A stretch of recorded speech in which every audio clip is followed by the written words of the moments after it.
อ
Subscribe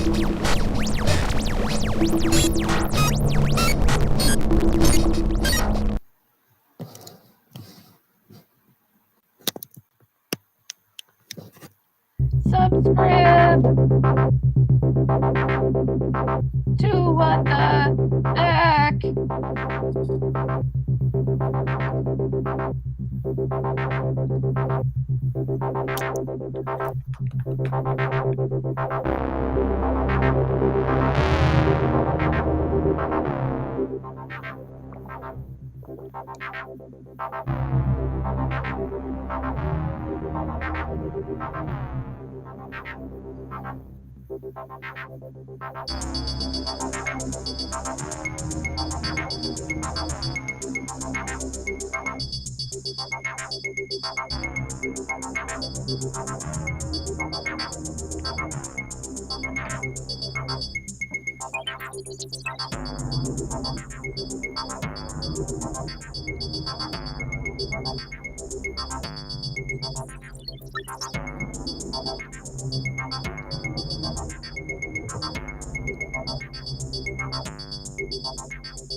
All right, welcome to this week's What the Heck, where I slowly change the camera and make it really awkward for everyone. Just a second. Hold on. Okay.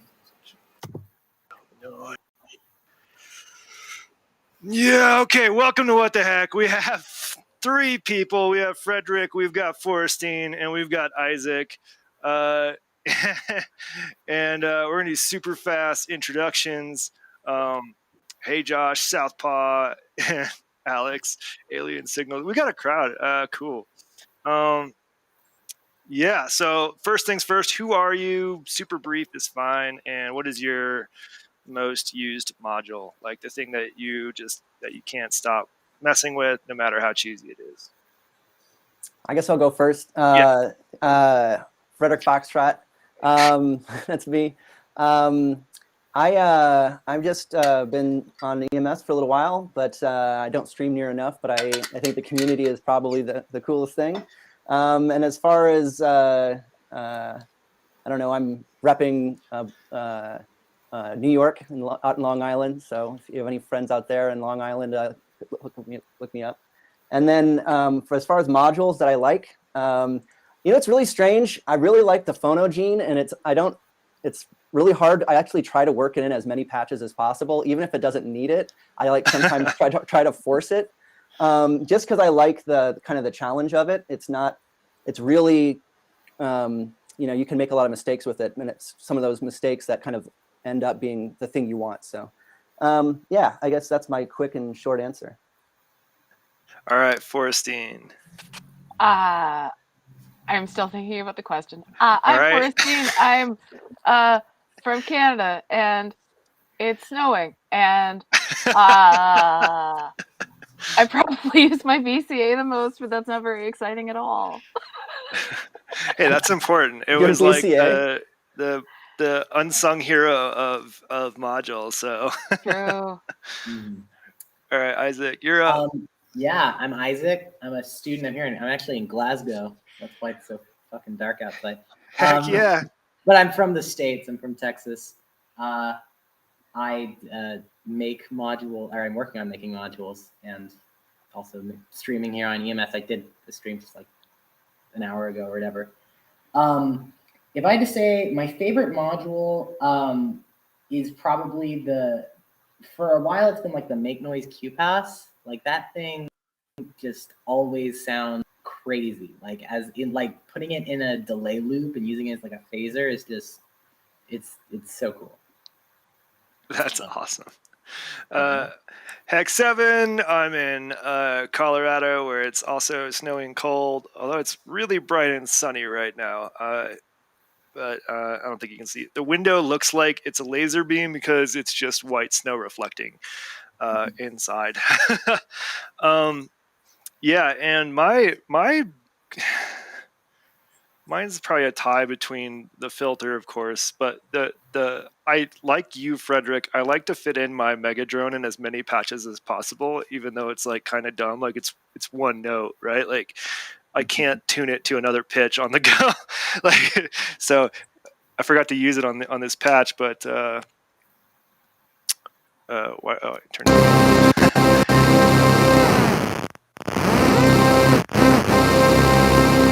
Actually did put it in the patch. I don't know why I muted it, because it adds some noise. Like it's such a loud, it's 10 oscillators that puts out so much output. It actually, like if you crank the volume up, you'll be able to hear it, even though the VCA is closed. Is that like that's like THX like Dolby 5. That yeah, it does the Dolby effect, because they're super basic oscillators, right? With a that's the look right? Yeah, what is? Yeah, it's the Locomotive No Computer Mega Drone module, and it's this giant panel here. You'll hear.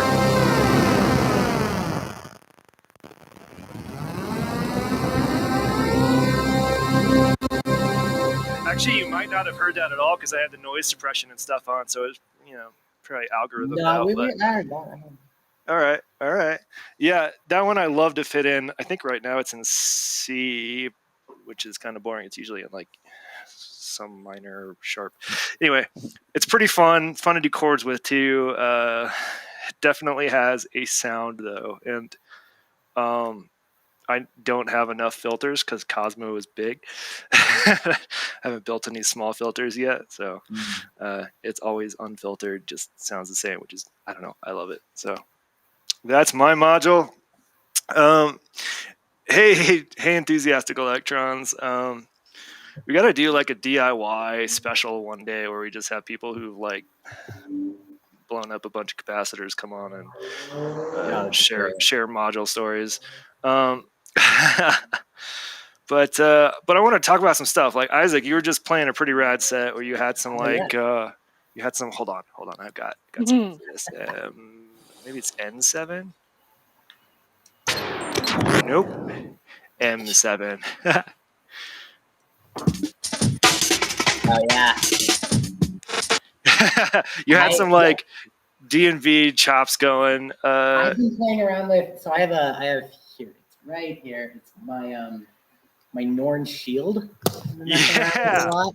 And it's a DIY one. It's even the surface mount is DIY.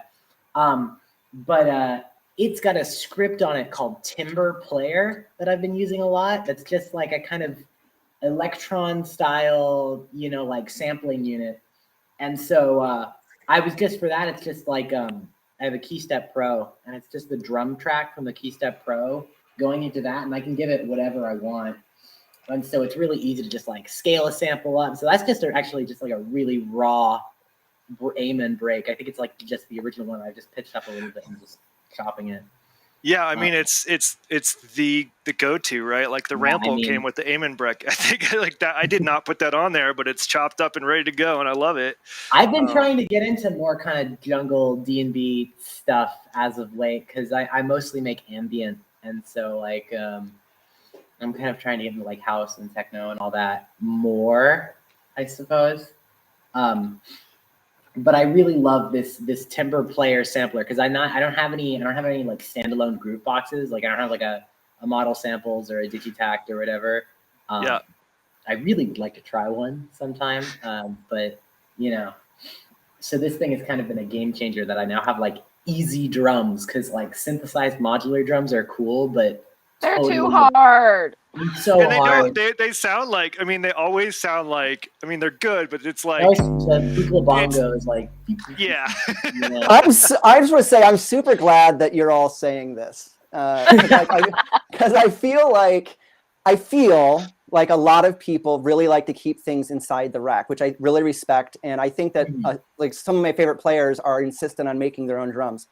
Whereas I definitely have like my drum brute, and then I have my Dr. Rhythm, 670 from the early 90s, which just fits perfectly with a lot of the kind of drum bass sounds that like people love. But like anything from the 90s, right, is kind of making a comeback, and I've had it for a while. But anyways, I always felt a little bit like, okay, I'm just gonna kind of, be on. I don't know. It pleases me that other people feel the same way. Yeah, I mean, you can't beat those sounds. Like, yeah. There are like some ones that I'll do, like, okay, like a hat or a shaker noise. I've got a make noise tell harmonic that gives really, really clean, high digital noise. And like that thing makes better hats than any samples that I have. And so sometimes I'll like just have it patched up to my hats, and then everything else will be samples. Or like I'll just use like a kick, like an 808, like synthesized. Yeah, I've plots is really good for if I do want to kind of on the fly kind of add some, snare, or there's a bunch of kind of drum sounds from plots that, I'll just connect, Yeah, I was like very crotchety about drums until Benjamin lent me a DFAM. And it's much easier now. I just I hate patching drums. It's just like, how many modules do you need to make one snare? It's a lot. It's so much if you're doing it with modules, and like I think the playability of it can be somewhat limited depending on your setup, but like the DFAM's an awesome I think an out of the box drum machine is a way to go. Like if you're gonna go out of the box with one piece of gear, like the drum brute, like it's way more compact than doing it with like, I don't know, 12 drum modules and distortion and all the shit you need to make drums happen. Also, I find it's also kind of like genre dependent. Like if I want like really like clean drums, if you're like doing something that's like a house beat or something, you need a 909. You need a 909 hat. You want like a clap sample. You want all that. Yeah. And if it's like you want some like weird ambient bells and gongs and things, that's more fun to synthesize. I have a Biffaco Percol, which is like one of my favorite modules of ever, and that thing is so helpful if I just want to like turn an oscillator into a drum. That's awesome. I think Kyle was mentioning in the chat the WMD drum modules are the way to go. Those are on my short list right now because I do like and the Queen of Pentacles is rad. The Kraken, that one is the that one's pretty good. Yeah, the Kraken is top. The one that sounds like the weird like metal metallic kind of thing. I forget which one that is, but I love making. There's the Kraken. The other one that does metallic stuff is like the BIA, but that's not WMD. No, it's shit. I'm trying to think now. There's another one. Yeah, So I was looking at we're gonna loop back to the Queen of Pentacles real quick because I'm very obsessed with drums lately. But like, the short of it is like I feel like samples are what you like complete a set. Like it makes it more flexible as to what you can do in terms of drums. Like you can't get those sounds out of modules easily. It just takes too much. But the Queen of Pentacles is like a really good performative in between. Like it's definitely designed with techno in mind, like straight up 4 to the floor or whatever. But I think it's got to be performant. Like the samples on my ramp are like mediocre performative. Like my hack around it is like, let's first of all switch to that. Like I have 2 ears modules putting CV in so I can mangle them or like stutter them a little bit. Anyway, stupid. What was I gonna say? I don't remember. But samplers. I don't remember. It doesn't matter. Can I just take a moment to complain? Are we complaining about samplers or sequencers? Because Can it's I only complain been like about a few days. people? Oh yeah, No. yeah. And people keep saying, I'm glad you have some percussion now.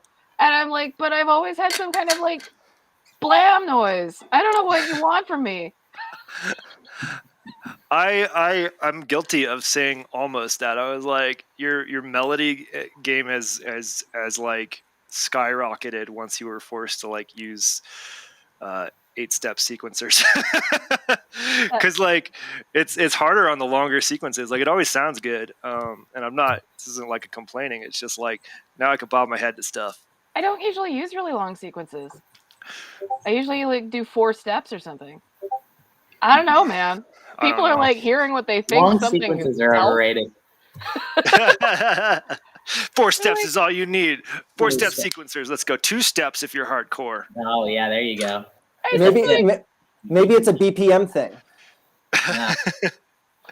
it could be Like- a BPM thing. Like there's Yeah. always been like percussive sounds in my music, and people keep saying, "Oh, I'm glad you have some now." So No, that that's is just all. like percussive sounds I recognize versus like Mhm. you'd put in like Blam!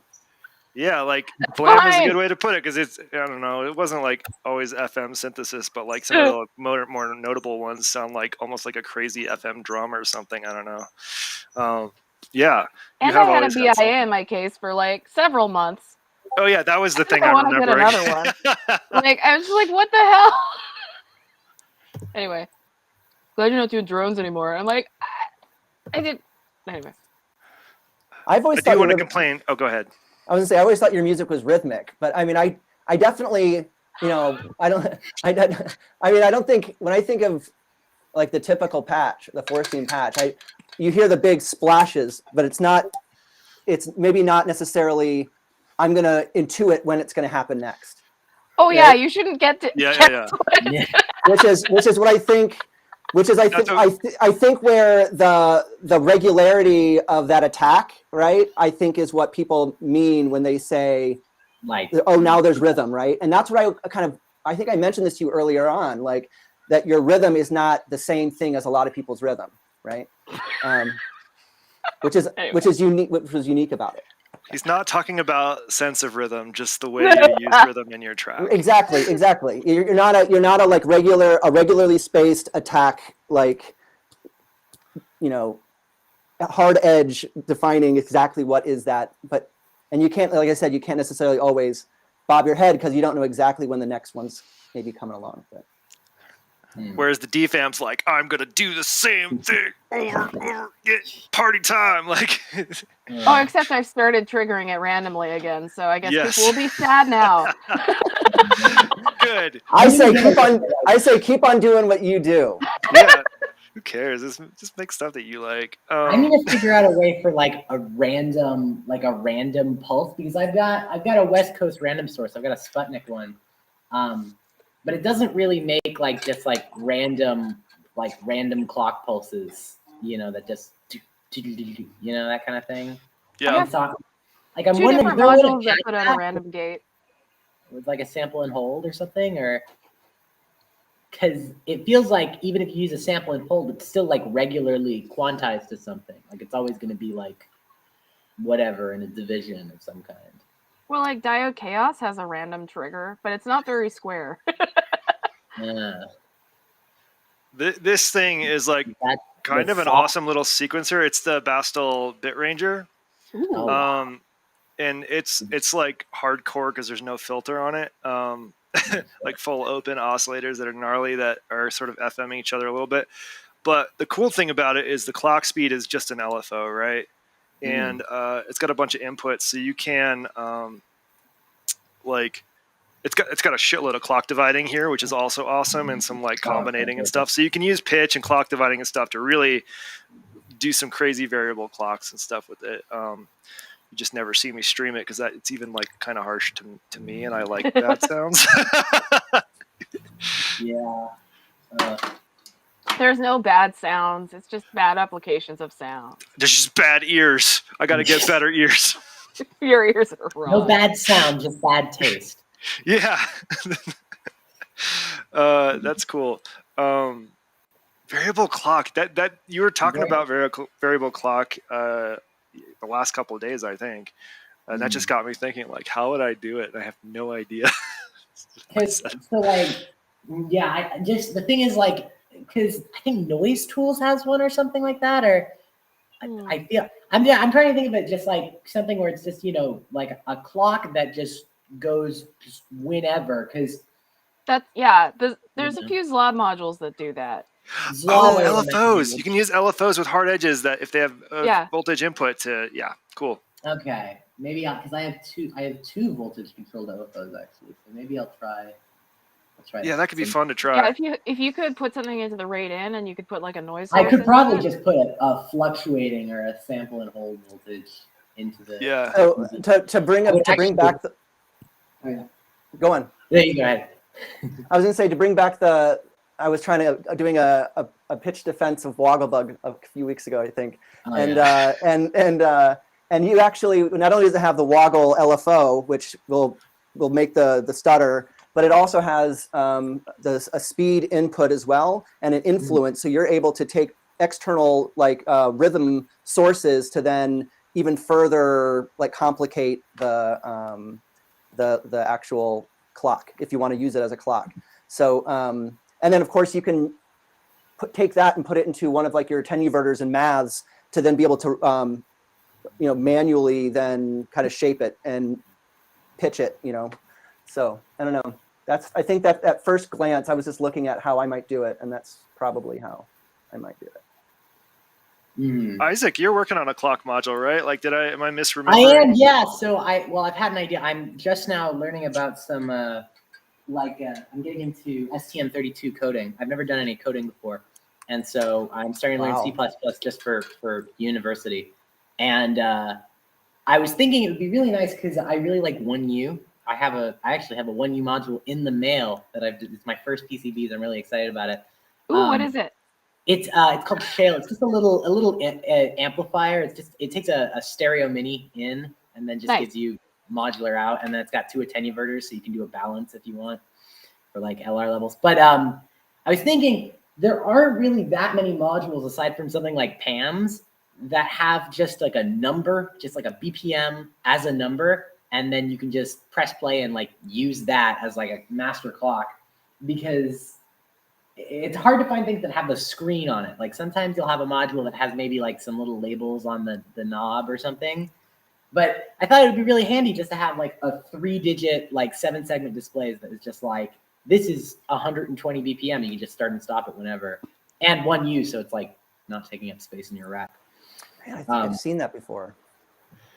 I can't think of anything that would do it. There's the Mosaic, at least in 1U, definitely not. Because Mosaic has like a tap LFO as well, or a tap tempo. But like even then, it's like sometimes you just need a number, or something you can just reset and then bam. I don't know. Yes. Yeah. And so I'm working on that. I got it sketched up. I have no idea exactly how I'm going to code it. I mean, I have like a kind of idea, but cool. Sort of a learn as you go, I'm stoked. That's gonna be cool. That's gonna be so cool. I'm excited if it works out.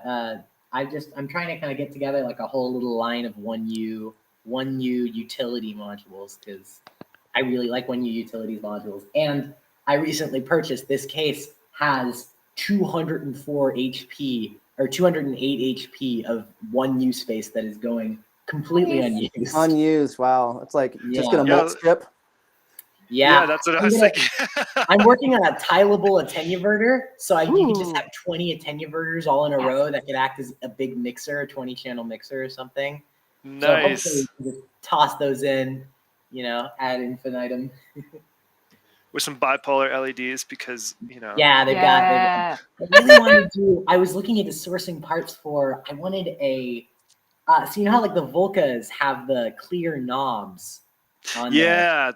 I wanted to see, they're kind of uncommon to find, but like on the Rene has it, where it's actually a clear shaft for the potentiometer. And that with a clear knob on top, I think would look really cool. So you could have your like CV being actually on your knob. Yeah, that would be really nice. And space saving. That's cool. Right. Yeah, definitely. And so thinking about that, it's just sourcing those parts is kind of weird. It's sort of an uncommon thing to find. Yeah. Not a great time to source parts either. Niche parts, yeah, Yeah. especially like Yeah, it's just one of those things where it's like, or you will find it, and they'll be like, "Oh yeah, order 500 of them, please." Mhm. Like I can't. we're happy to manufacture that for you, but I don't want to be a potentiometer seller. So And the sample gravy train is kind of over, isn't it? Mhm. Nelson was the ordering a Volca lot of free sample. samples. No, like you could order free samples of chips from Oh manufacturers. yeah. Oh yeah. Yeah. No, I wish. I was like, but that's not a bad idea. You could like You should try it find though. some Nelson was broken ordering Volca a bunch sample of and those. just like Mm. salvage some Oh pots. yeah, totally. I just don't like trim pots. It's not that I don't like trim pots, but I feel like if you're gonna have one knob on your thing, it I shouldn't. know, and you can't turn a trim pot with one finger. It's a deal breaker. There you go.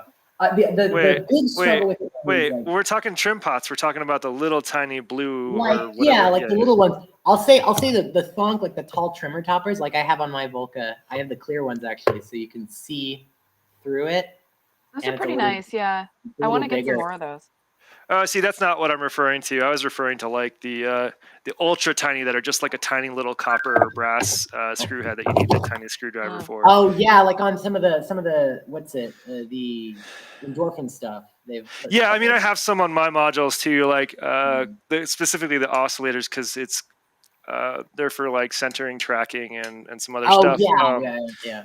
Where I need like volt, it's just easier to do it on the. If you have any front. Instro modules, funnily enough, they hide those underneath the knobs. Ooh, Yeah, I recently. that's so good. I don't know if this is like a trade secret, but I went by there because they're here in Glasgow. Yeah, that's so right. I knew that. Yeah. And I went by their labs and I got to see all this shit. And That's cool. something I noticed because they had all the panels pulled off, but like on their Neoni, like the new through Zero FM, there were like it's got the long skirt on the bottom of the big main pitch knob, and if you pull that off, there's like 5 different little trim pots that are just showing That's so good. PCB. And I was like, that's fucking genius. Like, if you want to hide your tracking, so you don't always have it there. That's amazing. I'm really glad mine are on the front. There's a couple of trim pots in these modules that are on the back that are super annoying. Like that's a Queen of Pentacles thing too. I think there's a trim pot on the back of it for adjusting like the pitch of the kick drum. Yeah. In a I've significant heard manner. People complaining about that, or the SD card being in a hard to reach spot. On the back too, yeah. I mean, I you can only fit so much, and they put like 7. Like they're fighting for space, but I still feel I love on the drum brute. Like there's a pitch knob, and it's not very precise. It's like you can go, I think, a whole octave or something, maybe 2 octaves, and like that rules. Yeah, I forgot what I was gonna say. Oh, screens. I want to loop back to screens a little bit, like the numbers 7 segment display kind of things. Yeah. Something that I've learned, because I've only had these oscillators, which all have a tuner built in, with a little single, display. Oh yeah, with the little LEDs. thing. I've seen those. I wanted to build one of those sometime. Yeah, and so what I learned is, so I got the schematic. Casper and Pollux because it's my first Eurorack oscillator, and it's beautiful, but I find it super annoying to have to like use an external tuner of some sort to get that initial pitch, which is only because I'm aligning things to pitch, versus this, like if this gets knocked off or whatever, or if there's low power, like it's really easy to compensate and get like in the neighborhood without even hearing it. So that's like something I want to see more. Casper and Pollux, actually, it's interesting you bring that one up. I have one as well. I'm a really big fan of Winterbloom. I also have one. Winterbloom modules in my rack. Yes.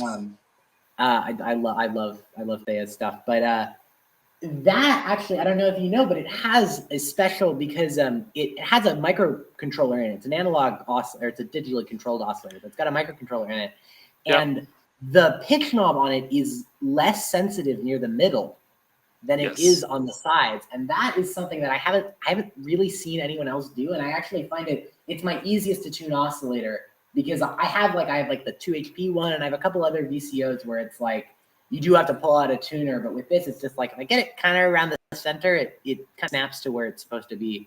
That's a good tip. I'm gonna try that because I just looked over and they're like pretty much straight you up can and down. adjust it also. Yeah, you you can can adjust adjust the the pitch. range in the firmware or in the editor. And so Oh, you can be interesting. like, I want this to be +2, -2 octaves, or I want it to just be +1, -1 octave, Yeah. or just a whole octave across the whole thing. Oh, I'm going to do that Like because what I one- want is the second. I want both of them to be this way. I want this one to be a sort of mid-range lower, and this one to be a little bit higher, like 1 octave Yeah, up from Yeah, you the can do first that. one. You can do that all in And the editor, yeah. and Um, what's cool about Gemini. this is it goes like this fine tune knob goes up 6 steps and down 6 steps, right? So it's really easy to get up to a fifth just without even thinking about it. I want to do the same thing with Castor and Pollux. That's awesome. Yeah, I totally was set that. thinking maybe heck you were spoiled like me with the fine tune knob because I have a fine tune on my primary oscillator, Yeah. and it's just like trying to turn the little trim pot to tune it is just like a nightmare. But I'm getting better now. I've had the thing for like almost a year. Like I had pre-ordered it, and I'm now finally able to like tune it. But you have to be really confident when you tune it. Like turn it very confidently in one Yes. go, I and then and you very very confidently turn it. Suddenly, it's the right note. That's so good. That's so good. I'm not really using them because they've kind of thrown out of tune, but I've got I've got a whole set of these analog systems with these guys here. These British oscillators have a special Vernier knob, where 10 turns of this knob is its entire range. So you actually turn it 10 times. It has a number and a little like thing here. There's a Wait. thing. Wait, it's not an encoder. It's a knob that like No. can turn all the way like 10 It's got times. gears in it. It's got gears in it, and so Ooh. you can turn it 10 times to either side. And you can't really see it, but it has a little number it flicks to, and it's even got a lock, so you can't fuck with it. Yeah, that's cool. That's so cool. Those, yeah, that's their like EMS. That's like on the EMS Synthy has those oscillators, and they're based on the EMS Synthy, and so you can turn it 10 times. I feel like the Endorphins, one of their modules has it as well. They're kind of their Buchla oscillator, whatever the Buchla complex oscillator they make has it also, where it's got a knob that's geared so that you can turn it 10 times, and it looks like uber accurate right there. You don't even need a fine tune. That's wild. And so Now I want one. I think they still make them new. These are the older version. I'll say I just haven't been using them because I've had these for like 6 years now, and they've gone completely out of tune at this point. So like they don't track well anymore. Instead of having just one trim pot on the back, they've got like 4. Oh, to calibrate no. it. You need to like put it into an oscilloscope and like apply precise voltages to the inputs. I think they're probably the same as what I've got, where like there's only 3 trim pots on the front, but there's one, I think there's, if I remember right, there's one on, there's 4. One is a reference, so you need the reference voltage. Yeah. And again, using you I need just to use a haven't- multimeter and all that shit. It's super annoying, but bothered. It seems like such a pain in the ass, and I'm in my flat. I don't really have proper electronics equipment. I'll hopefully have more access to the uni electronics labs, and they've got like nice shit. So I'll bring them in and like actually tune them sometime. I'm not gonna lie. When I look at like modules, I think, okay, what's this gonna look like in 15? What are the innards gonna look like in 15 years? What's the first thing that's gonna break? What are the things that I'm gonna have to figure out how to fix, on these things? And if there's anything like, trust me, I think I would think it was awesome, and I'd certainly get one. But I would look at like if it has a gear in it, I'm like, all right, that's gonna in 15 years, that's not gonna be working unless I keep it up to and will I do that? So it's one of those. Yeah, my complaint about these is like the way that they've silkscreened on the numbers. A lot of the text has rubbed off of the panel, which is always a huge fucking bummer. And like they're really delicate. They're really beautiful. They're handmade. All of them have hand wiring in the back and all that. They're super deep, and they use a different power connector. It's such a weird line of stuff, but I see your complaint about that text rubbing off as an opportunity. Opportunity. Yeah, I'm too much of like I don't want to fuck with Rebrand. They're so beautiful. I don't want to mess with them. I feel that. I mean, I do think about that a little bit, Frederick. Like there was one, so I replaced the power supply on this yesterday fully, which meant taking every module out. And this module was the first module I've ever put together. And I happen to know it was ultra fragile because not only is there's a huge PCB, but it's a single PCB behind here. And for those that haven't built Cosmo modules, the 1/4-inch jacks are really deep, so they won't go on the same PCB as like the switches. So the switches and LEDs are all on one PCB and potentiometers, whereas the jack sockets are all just free, just wired in. And what I'd done is I was trying to do it really nice, like do it right the first time. And so I used these Molex connectors and a crimper with solid core wire. And that's where it went south right there. If you've ever crimped solid core wire, you know what I'm talking about. It makes the already fragile wire, like if you breathe wrong on it, it will snap. Like just taking it out carefully, I watched 4 wires disconnect. No. One, like 2 broke, and one just like 2 of them just came off of bad solder jobs on the jacks. And I was like, well, I guess I'm rewiring this entire thing today.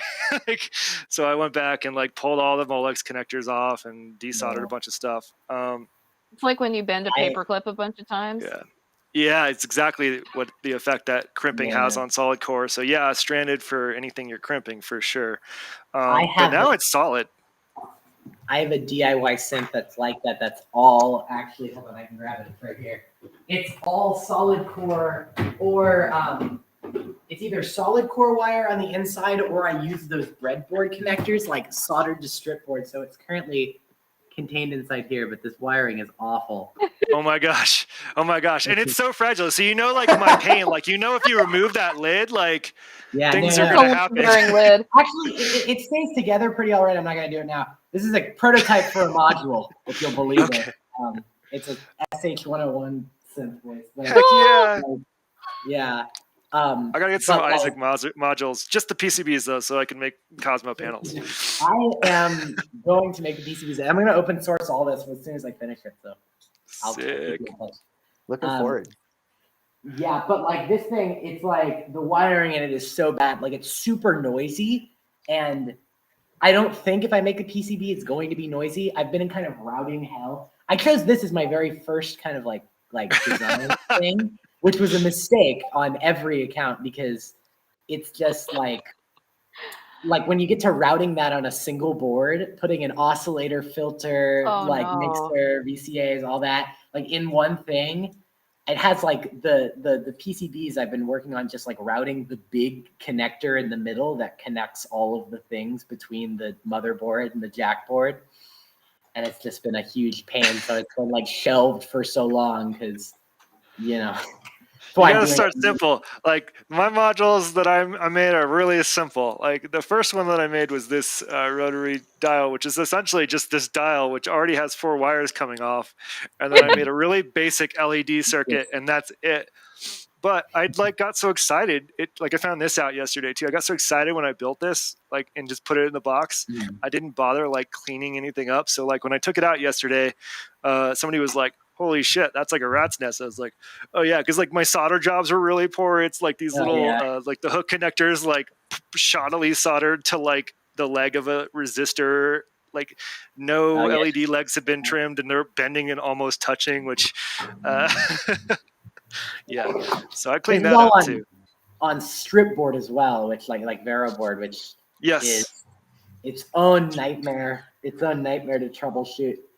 It's so flexy, it's super breakable, I think. Oh yeah, no, definitely. I just have found it's the kind of thing where you'll build something, you'll get the schematic, and you're like, okay, I think this works. You'll make it on the breadboard, and you're like, I know it works. And then you translate it to the strip board, and then you have to spend 3 hours troubleshooting it because you've got things bridging over, connecting, or not connected right, or you've messed up the grid. It's a huge pain. DIY layout creator, that piece of software is very nice for any amount of DIY. That's rad. I'll have to look at that. You should look it up. It's really cool because you can actually even lets you plan out breadboards and stuff, and it's got nice pictures, and the graphics on it are really nice. DIY layout creator. It's just DIY LC. It's good for like a lot of guitar pedal people use it for like laying out the strip boards for guitar pedals. Yeah, It's a cool. really nice. You can change like the opacity of parts so you can see through at the bottom and see like which holes they're supposed to go into and things. So it's great. That's rad. Yeah, I want to make some more modules, but again, really basic stuff. I'm not not going to attempt an SH 101 or whatever. It's been a journey. Yeah, I imagine. a lot of Look Mom No Computer Schematics. Like I'm using his schematic and stuff for the VCO. It's a CEM 3340. Right. And so I've got that, and then like Frankenstein onto it is a sub oscillator from another guy on the internet. It's got Rob Hurdick, his Benjalin, the filter on the Benjalin is the filter in this thing, which is a really weird sounding filter, but it's really cool. I've been working on it. The guy's been helping me out with it, Derek Holzer, if you know him. He does a lot of really interesting video art stuff, but he's been kind of helping me out with this thing. It's like, That's rad. That's super cool. So can I ask a couple questions to people who like seriously build apparently a lot? Is that I know that like I know people who build and I watch them, and I think one of the biggest reasons why they either put it down for a while and don't come back or just take breaks is because of how it's very time consuming and so aside from just having the pleasure of making music, which a lot of people use the instruments, but actually doing the other side of it, which is building them and things like that, is that for people who are looking to get into building, there's that initial kind of, because you save money, there's all sorts of reasons to do it. Yeah, no, definitely. What's if they're going to hit that time consumption? Holy crap! It's going to be easier just to buy something or just put this, put it down, and not come back. I literally know people with like rooms full of parts, that they could turn into modules if they wanted to, but they literally just are like, I don't have the time to do it anymore. So that said, what is your both of yours, and of course, Forrestine, if you also build, cutting time down, how do you cut the time out? What's one or two steps you could say would, that you've learned that not to, waste time on or something like that? If I can start, I'll say when I first wanted to get into building stuff, I wanted to be like, okay, I'm gonna learn to solder, right? And so I bought a really cheap kit on Amazon and a super cheap soldering iron. And I picked it up and just one afternoon I tried it, couldn't do it. I put it down for 6 months. Didn't touch it again after that. At some point I finally got back into it. I was like, hey, this isn't that bad. And I put together a module successfully. And then I got another kit, couldn't do it, put it down for another couple months. The thing that finally broke the camel's back was getting better tools. I sincerely think that if you want to save a lot of time, a lot of it's recognizing where the jank is in your tooling. Invest in a pretty good soldering iron, because the cheap soldering irons will make your life so much worse and make everything so much harder. If you're crimping a lot of wires, get one of those wire strippers that you just pull and it just pulls back the thing. Not one of the hard to use manual ones or all that. It's I find having the right tools and having the right everything there makes it a lot easier to just jump in and work on stuff,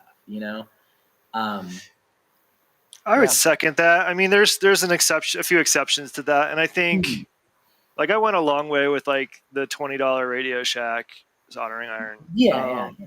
And learned a lot. But the second I was like, all right, I'm gonna invest in a good one, I got a Hakko and whatever the cool blue and yellow one is, and a few tips. And the second I switched to a chisel tip, that was money right there. One, it gets a little hotter, which heat is your friend. Heats out the solder faster, And the chisel tip itself disperses the heat. It has more contact with that. And Tim just learned this, I think a couple days ago.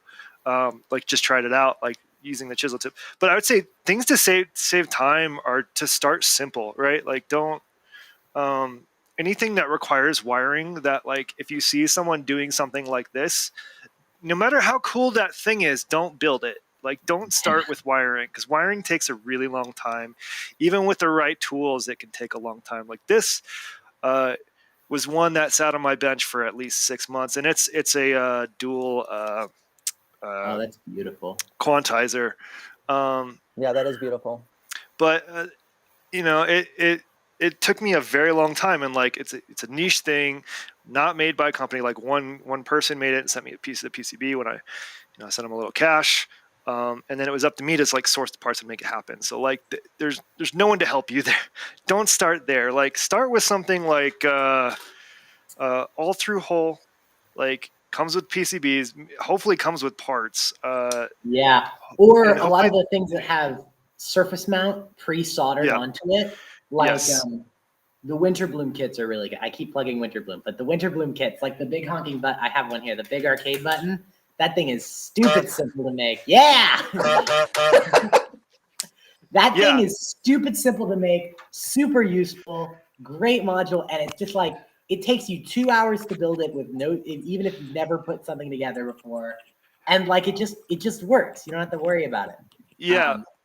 Easy kits is a good way to start. Don't start with anything that requires wiring.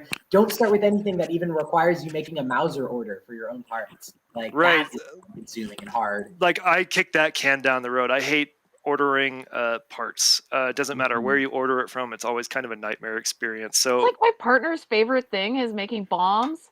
Like, like he would rather do that than build anything. Oh my god! I just ordering got parts is just a pain. Like you gotta like. He loves it. He's got Yeah. spreadsheets. Wow. I don't understand that. And like, Microsoft Excel. I mean, I do like I have. So for those of you not familiar, a BOM or a BOM is a bill of materials, and it's often what comes with like you'll get one of those with a PCB that comes without any components, and you're up to you to find everything on that sheet, and they're not always like particularly well documented or anything like that. There's a lot of nuance. So like if you see like TLO 72, like you need to make sure you get the TLO 72 that matches the footprint of what you're getting. It could be like a surface mount TLO 72, or it could be like, like there's a lot of variation. And when you start looking up resistors, which again, don't do that. There's like 500 variations of like one value of a resistor that you have to like learn about. That sucks. Yeah. So He'll again, often spend like an entire weekend doing this, and we'll order parts for one module from like 5 places. I Like- was gonna try and put together so Mutable Instruments back in the day used to do some DIY designs and kits, and they Yeah. had one called the Shruthi and then another called the Ambika. And the Ambika seems really cool. It's this really Oh, cool, it's like so much 6 work. I voice know someone who built one. digital, like analog hybrid thing with different voice cards. But just putting one together is such a task because you need the motherboard, and then you need 6 of like the same voice card PCB and there's like 4 or 5 different varieties of them for different filter types. And then you need to get the parts for all of them, and half the parts when you plug it into Mauser or something are like no longer made or some shit. oh my gosh. It's just like, I want this thing, but the labor to just source everything is, Yeah. much. So to loop back to your original question, Frederick, to save time, like the things that have helped me go fastest is 1, understand your building from smallest component to biggest component when soldering things on. 2, have a hot soldering iron. Like, again, like a mid-range soldering iron will help that because it'll just be a nicer quality of thing, and usually ships with a smaller chisel tip of some sort.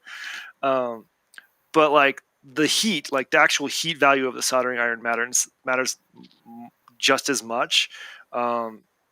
Like I'm soldering around, I think 650 Fahrenheit, which I'm not going to do the translation right now to Celsius. I think it's around 350-ish. Yeah. And that makes a huge difference. And I would also, and I'm going to hate that I'm saying this, I would also start with leaded solder. Yeah. It's going to be easier to learn on before you start going for lead-free. Lead-free is also not the trickiest once you get the hang of it. But again, you need an even hotter soldering iron. So Oh, wow. but those 2 things save me the most time because then you can just cruise through it. Yeah, you said 300 and 43, if you wanted to know. Oh, 343. Yes. That's close enough. So, That's the smallest component to the biggest component, I think, is interesting as well. I mean, I say this just because I think with everything that, whether it's this or picking up a guitar or doing anything, there's always that first hump where people are going to quit, And I think that for some reason, I think building, because I mean, it has so many benefits. I think time is probably the. I think too, like I don't build modules, but I sew and I do knitting and stuff. Another thing is also, if you're going to stop working on something, you should store it properly and like put the instructions with it and write down where you were. Because like yeah. I have a cardigan I almost finished making and I don't know where I am or where the instructions are. Yep. Yeah, I think every person who does DIY has a box of shame just full of uncompleted projects because they can't go back. I know I've got a poor like a Dreadbox Antiphon sitting in there. I've cannibalized some of the chips for other projects and it's just sitting there half finished.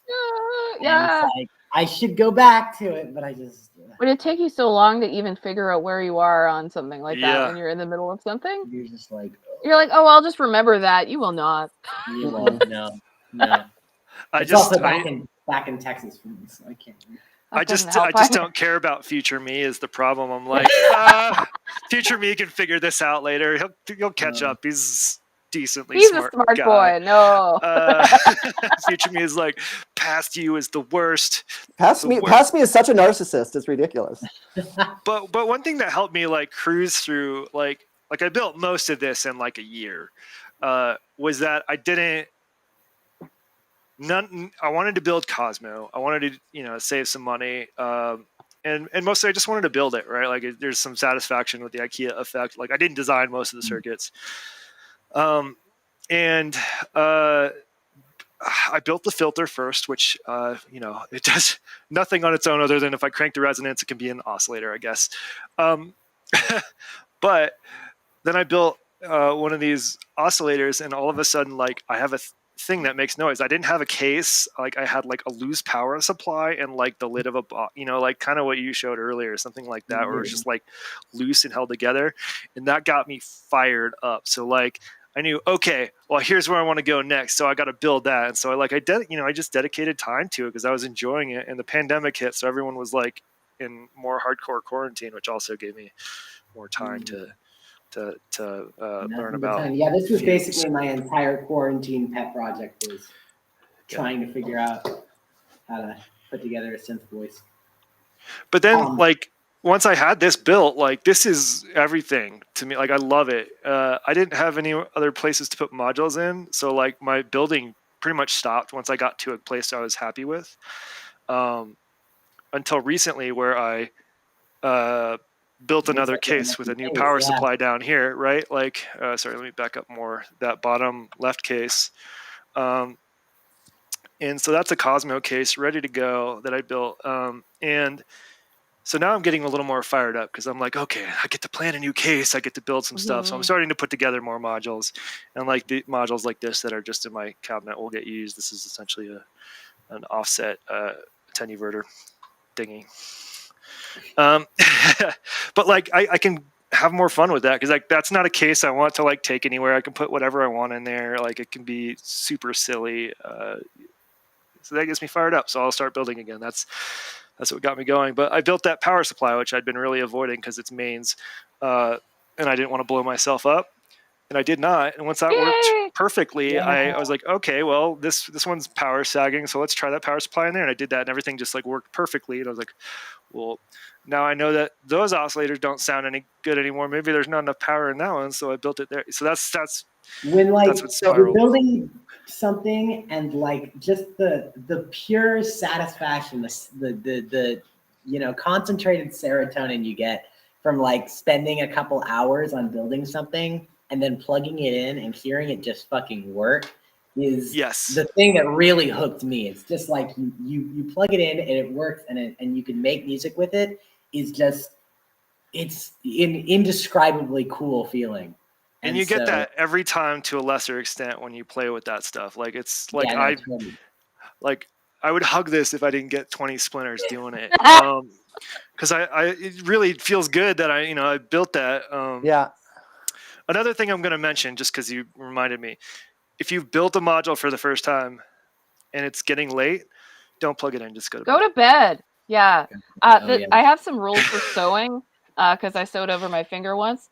And so if I'm hungry or tired or I make the same stupid mistake 3 times in a row, which has been a really good rule of thumb, like if my needle just keeps coming unthreaded or something. Like I was up till like 6 a.m. because I couldn't sleep because this thing wasn't working on the Yeah. first try. Like, And And then also you'll go if to the bed thing frustrated, you'll just be like, oh. if you fuck up and you make a really stupid mistake, especially if you make the mistake more than once, it's like it's time to go to bed. yeah, you need like at least 2 hours, 3 hours buffer if you're going to plug it in. Mhm. I'm gonna tell you what I'm working on lately. Yeah. I'm doing this paper mache octopus. Nice. So okay, so first I'm gonna say, yeah, a couple friends and I are putting together a show in May, and we haven't worked out the details exactly yet. It's part of a Brooklyn voltage lab that I got Carnelix and Bandit Lou, yeah, who are around, and we are in New York, so we are starting to put on some kind of live shows and collaborate with other artists, whether sculptors or painters or whatnot.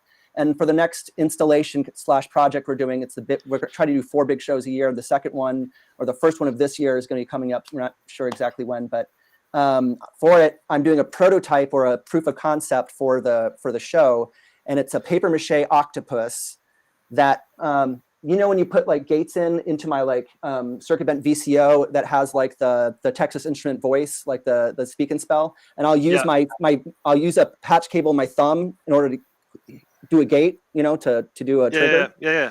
So what I'm doing is I'm getting the paper mache octopus and I'm putting copper tape along the tentacles as well as conductive electricity paint as well, and then putting little designs on the head and on the eyes, and then that's being soldered onto patch cables, which will then be put into trigger or gate inputs. With the idea being you would then do like some kind of ambient patch or self-generative patch or something that simple triggers could have effects. So then you could take the octopus and kind of do the touch of the octopus and you're not going to have any kind of direct, but you'll be interacting with the sound in a weird way. I haven't, like I said, it's a prototype, so I'm kind of worried about the distribution of your body's electricity into that much of a surface area. I'm not sure how that's going to work because I know it works very well when you just touch the end of a patch cable. But there have been other things it was inspired by a Instagram post, which I can't remember the name at the moment, but I'll link it eventually. And I'm filming the whole process. So I filmed the paper mache already. I'm filming the build of the whole thing, and I'll eventually have a video for it. But that's like my new project that I'm kind of taking on, and it's pretty fun. The octopus looks amazing. I love it. It looks great. So That's so cool. I mean, I want to see it as well, but That's also awesome. like play with some pencil lead, like maybe on a sheet of paper. If I remember right, it can act either as a resistor or capacitor, so you can draw longer shapes to make different pitch values and things like that. So that was the next step. I was gonna try to do kind of some pitch like a pitch strip or something like that. I figure out how to work that. Or also I cannibalize a lot of my kids' toys and take out their battery cartridges and stuff like that. So I'm thinking about making just an electrified octopus. Yeah. Right. So that when you're touching it, just like having the battery charge the surface, and then you touch it, and it's the disruption of that charged surface that is doing the I don't know. Basically, if the basic concept I have on my mind doesn't work as strongly as I want, I'm going to try to do some of these other kinds of things. So I'll have to hit you up for some ideas if that's the case. Especially you, Isaac. You seem to have some pretty good ones. So. Yeah. No, thank you. Yeah. I mean, if you're thinking about that, yeah, definitely like conductive paints they make a lot of. And you can I have those. Yeah. They use it on like the Rene or whatever, where it's like you'll have conductive paints with lots of lines that are close together, and when you touch between the lines, you bridge that connection and you make you short it out basically. Yeah. And so you know. You got to get that new clock module as like the eye for the octopus right there. I wanted to just like try to figure out how to incorporate LEDs or like just something like to make it. But I'm gonna. This is just proof of concept, and my instinct is always to go big and to be really intricate. But I really just need, it's going to be a bummer when I make this octopus look so fantastic, and then it comes to showtime and it doesn't work. So yeah, make a small one. Make a mini octopus. it is. No, it's like this big. It's like this big. Yeah. No, It's not painted yet. I just got done with it. Do you want to see the shell? Yeah, sure.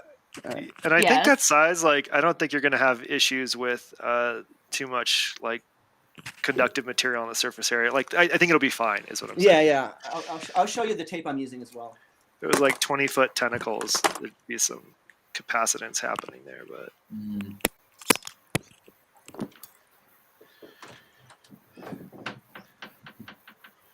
trying to think of like conductive. Oh yeah, copper tape. That's a good idea. Copper tape or like foil. You could do. Have you ever seen video of people like laminating foil onto paper, like gold foil for like? Yeah, that could do it. That you could do that with a copper foil, maybe. Yeah, I'd use copper foil because I mean gold foil is relatively cheap, but it's so fragile. I would be a little harder. It is more conductive, weirdly enough. The only reason they don't use gold or silver in electronics is so expensive. Yeah. All right.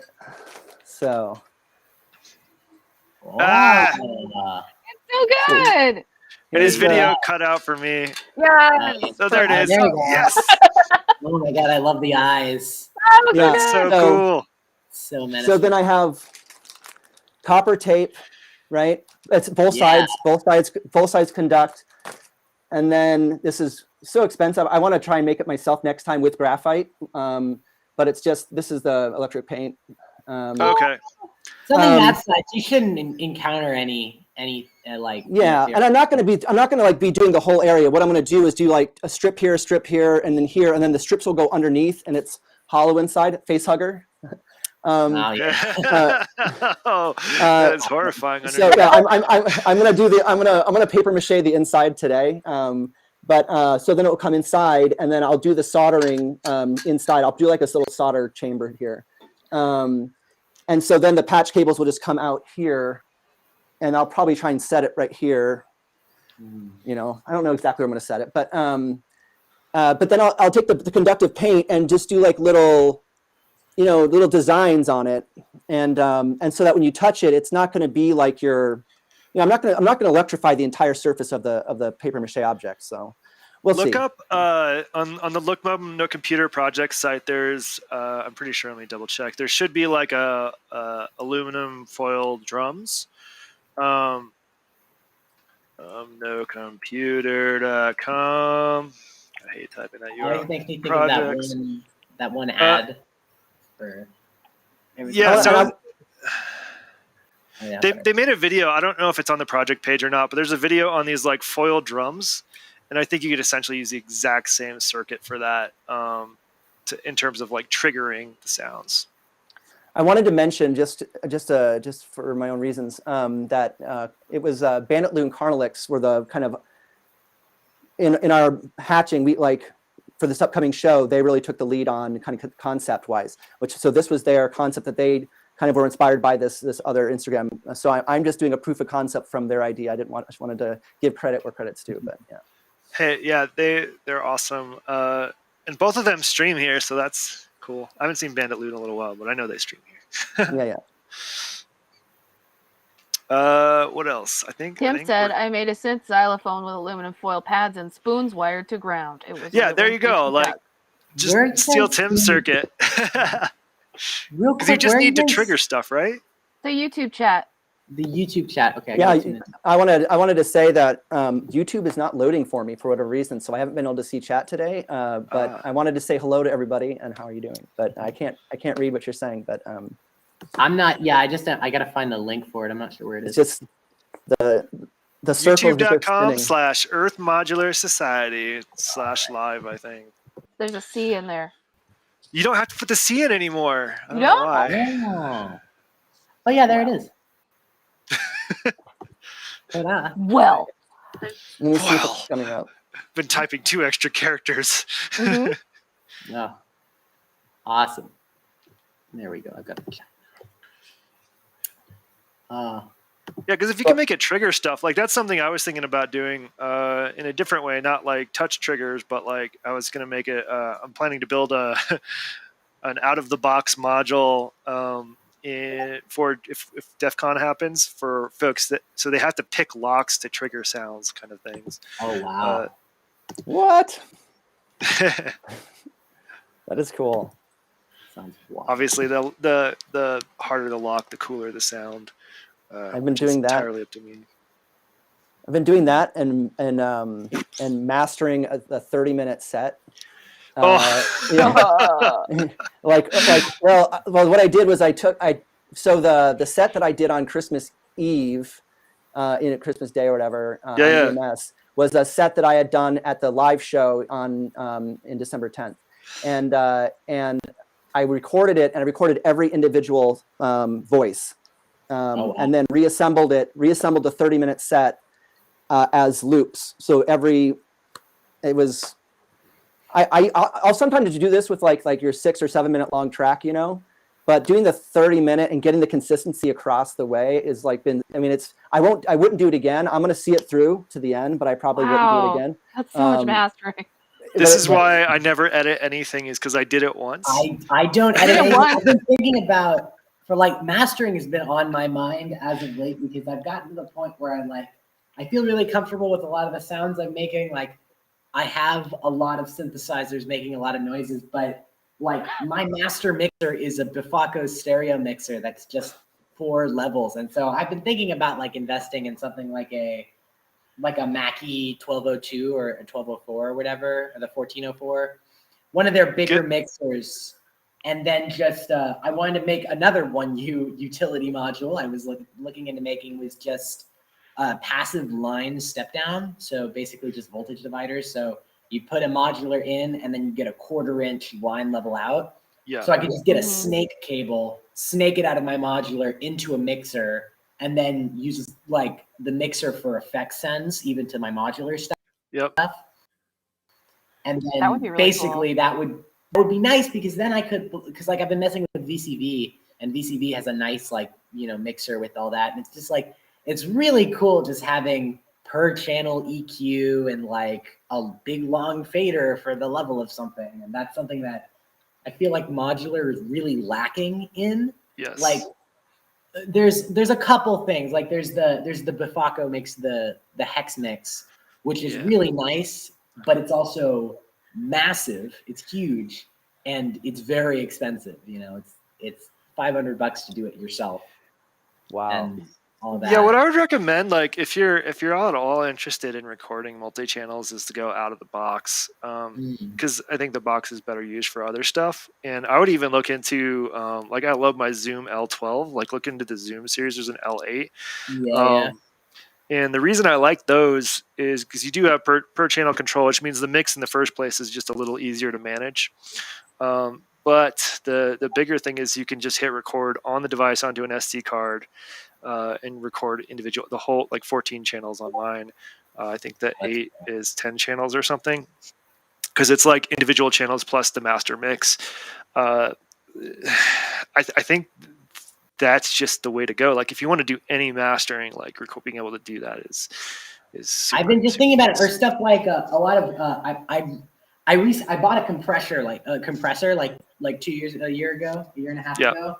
Like a God's Box Lollipop. And since then, I have been completely obsessed with compression, and I just want more compressors. So like something, just having like a nice master compressor for my whole mix is just something I just need to get it, Yeah, I mean, all of the mixers have, a lot of them have compression. This has instant, there's a dedicated compressor knob on every channel. I'm not trying to sell Zoom products, but like something like that, I've found to be really nice, because you don't even have to send it to your computer. You can, like, it's got 14 channels over USB to your computer if you really. I think that's my next mixer. But I love it so much. I ordered the L8 for potentially a live show, so we'll see. Oh, that's cool. Used, of course. I've been thinking about. I want to start doing live shows because I've never played a live show, and here in Glasgow there are options. But I've been working on this, which is a vintage like '60s picnic box. Yeah. Yeah. Yeah. So It's cute. That's so cool. It's still got Okay. the things for like the plates and stuff, but you can strap like a Tascam in there for recording or something. Yeah, You yeah, know, yeah. another thing that would be really. Oh, that would be And it's I have cool a because I think I silverware can just, drawer. yeah, it's got like basically it's a picnic box. And so, but it's nice because I could use it. I could just bring it like a suitcase, and it's not like a massive Pelican. And I can, because I don't have a car, and so I Is that trapezoidal? No, it is square, but it's actually a perfect square. It's like a box, which Okay. is perfect for. I think it's 7U 60 HP, so it's got a 1U row, 2 3U, and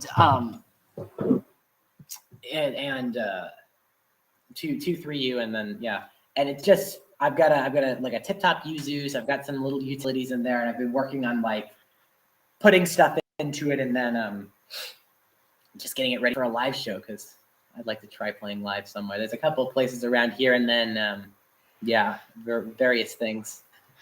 Yeah. Very cool. I've been wanting to go live, but like, or in person, but like, I'm in a very small town, and the drive to Denver itself is like a few hours. So You fly to New York, okay? We'll do a show around you, okay?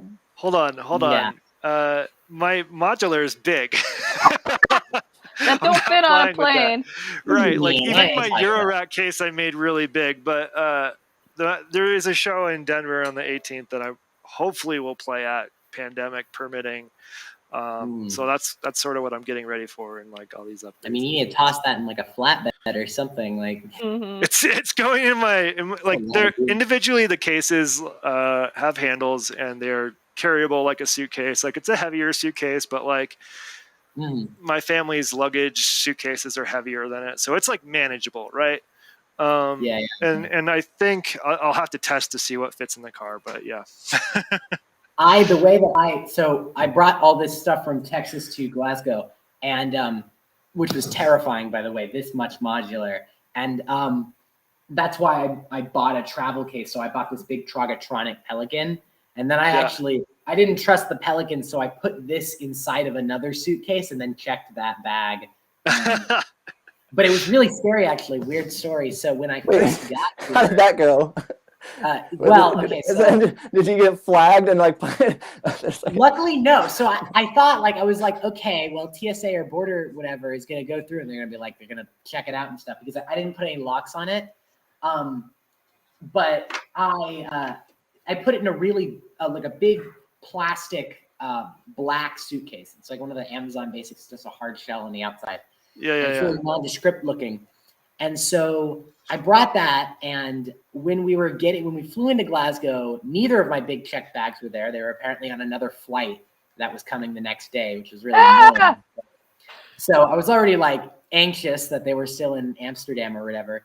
And then the next day we go to the airport, and they only have the one case that doesn't have the modular in it. We're like, okay, what the fuck happened? And I luckily I had put a luggage tag on the outside of it, and there are air tags inside of this case, so I have a GPS track on either half of it, just in case it gets stolen. But apparently, like a student, like a flying in for university, a Chinese student who didn't speak very much English, had accidentally, and we got like an email being like, I think I took your bag by mistake, because this guy had picked it up thinking it was his. And so we had to like go in the middle of the night to pick up the modular that he had taken by mistake. So like, don't put your Eurorack in a generic bag that everyone owns. But owns because someone could take it by mistake. Luckily, everything is like still there and stuff. I was gonna say, I spray painted poop on one of my bags just for that reason. Yeah, no, I'm gonna get like a big sticker or just something that doesn't like, because it's the balance between like with the generic bag, it doesn't look like it's valuable. Someone's not gonna be like, Oh, yeah. Okay, so final topic. We'll go fast. Yeah, I was showing this cool sticker I have, and I think to Frederick earlier, and we were like, we Yeah. got to find a place to put all these stickers on. So obviously, like, you need to load up your suitcase with stickers. Like, that's an obvious one since it goes around your Trogtronic case. Which shout out to Trogtronic because that's what I used in my Eurorack case. But like, what do you do with stickers? Like, I don't know how well they'll stick to like untreated, dusty old shed plywood. Like, this was even under the shed. It wasn't even inside a building. It was just under the shed for who knows how long. And I was like, I'm gonna make a case out of this. And of course, like, nothing is straight on it. Like, it's very particular about being warped. Are you ever going to make another one and replace it? Or is that going to This be one your... I find the most beautiful because it is shed-wood. We love so Warpy no. Boy. Yeah.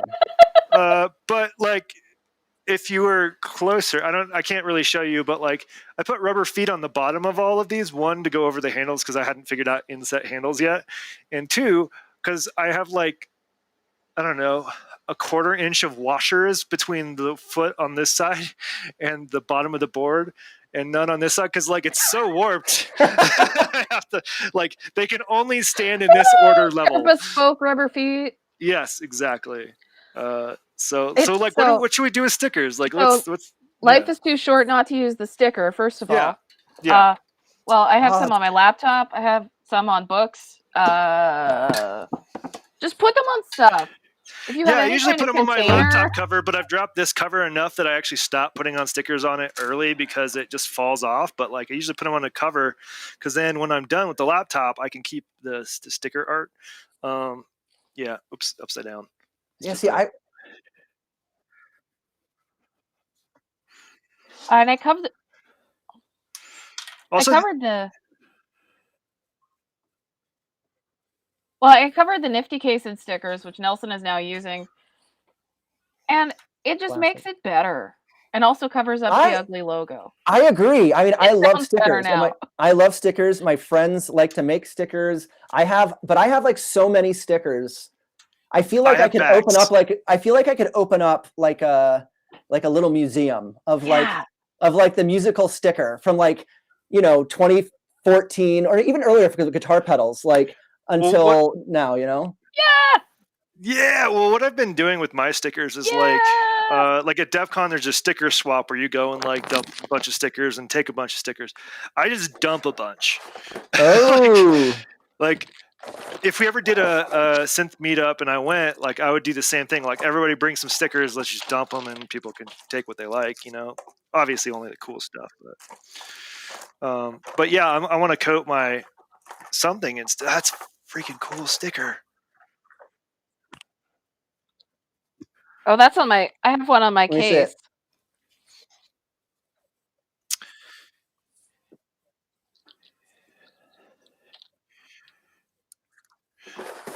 I've got a really, really cool one from Circuit Vendors UK from when I ordered the Rat PCB. And it's like, I forget exactly, I'm going to paraphrase, but it's like 10 thumb, no talent, noise pollution or something. It's like, it speaks to me. That one's going to go on something I like. I never figured out what to do with the giant Ikari sticker. I have that too, and I love it. And that's probably not going on anything because it's beautiful. It's like artwork. I do have the Soft Pop came with a poster as well here, which is clearly adorning my fridge. Also, the packaging for the Soft Pop was pretty cool, so I put that up too. So yeah, I would love some good synth posters. I'm actually thinking of making one because I'm planning to move out of this room upstairs and not under water pipes. I'm so sad about that. Yeah, I just saw you had one. So. Yeah, I like the Winter Bloom. I actually like the Winter Bloom business card that came with it. I want that lovely. as a sticker. I kept the business card. It's in the sticker package because I liked it. This is another's love. But I'm going to make a poster of the washing machine or the dryer here, just because I feel like it keeps me company when I'm making synth stuff. Oh yeah, that's signature. That's a signature. Yeah. Yeah. Yeah. Those are so cool.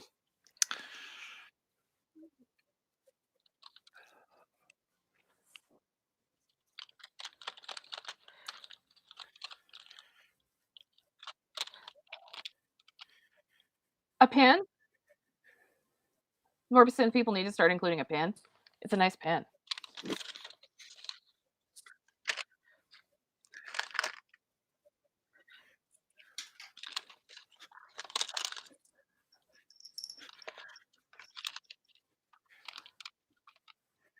Oh yeah, Nelson has one that's a beautiful wooden spinning top. Oh, cool. But I my have- tides is used, so I didn't get a toy. I have all of them, and my kid loves them, and I just hang them all over my. You can see like my the ledges for my rack, my my stands. So I'll just hang them over that, and they're like a little Christmas tree on my So cute. my stands. Yeah. Oh, also I have a New York Modular Society sticker on my bicycle. There's another location you could put a sticker. Oh yeah, I got some locals. Yeah.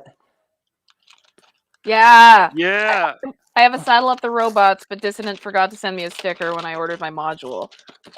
Bought. Ah! He won't give me a damn sticker.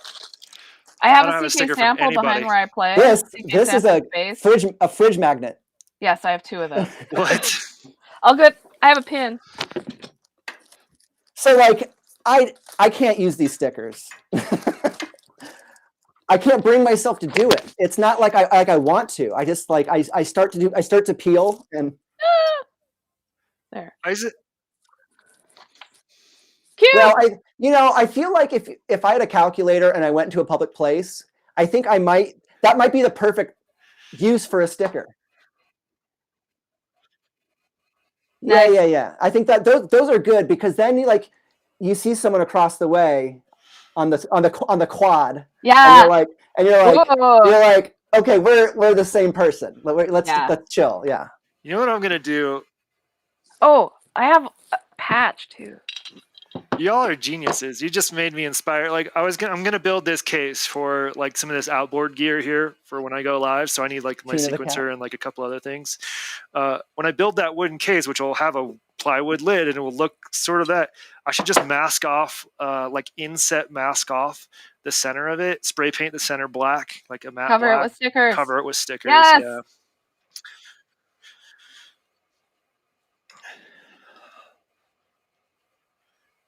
Yeah, that's what I mean. Oh,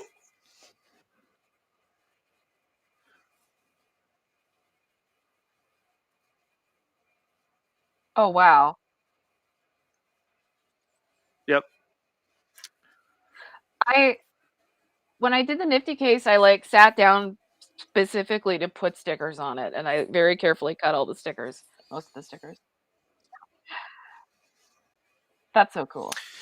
Right, like they'll take apart like their entire sequencer, or like I see it a lot on the like NPCs and things like that, and just completely code them. I mean, or if I were going.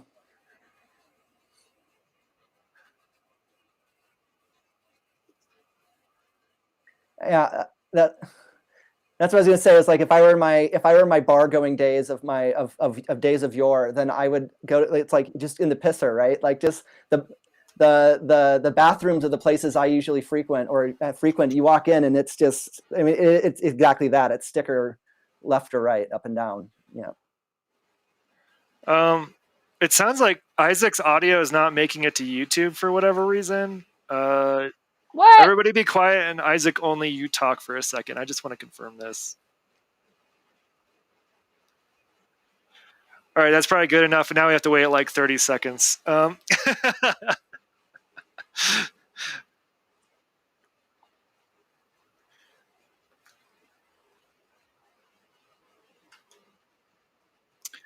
Well, it's It weird seems because to we can fine. hear you Yeah. fine. You sound fine to me. You know what? People on YouTube just don't have the right kind of ears. Yeah, that's probably why. They don't know how to listen. I'm sorry.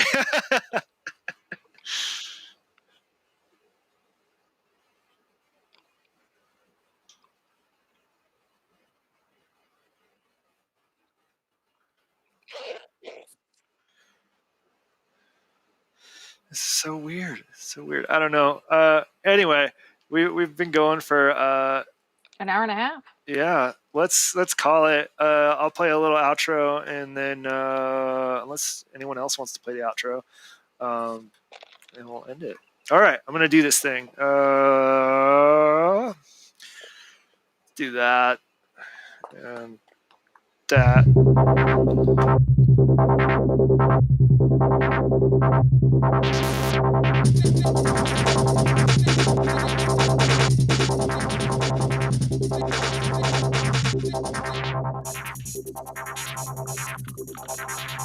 Forgot I had it on DNP mode. It works.